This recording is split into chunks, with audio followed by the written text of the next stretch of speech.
What is key money? Key money refers to an upfront payment made to a landlord to secure a lease on a rental property. It is sometimes paid in cash and is illegal in some regions, such as the United States, but is a perfectly acceptable business practice in some countries. Key money is more common in areas where housing is scarce and is considered extra compensation to the landowner before he or she hands over the keys. Security deposits are also called key money in some areas and may or may not be refunded when the lease expires. The practice of asking for extra money is more common where rent control laws are in place. A landlord may offer to rent a residence or commercial building in exchange for key money, especially if neighboring communities do not enforce rent control, making regional rental prices high.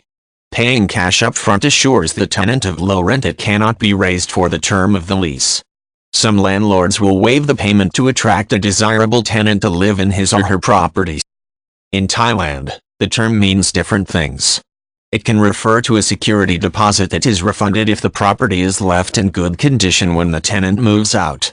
Key money also refers to a bribe to a landlord who may lower the monthly rent in exchange for upfront cash. This allows the landlord to avoid paying taxes on part of his or her rental income. The custom is more common when commercial property is leased in Thailand. The South Korean government also allows key money payments, except in low-income housing projects.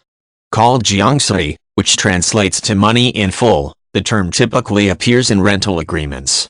A tenant commonly gives the landlord 25 to 70% of the value of the residence when he or she signs the lease.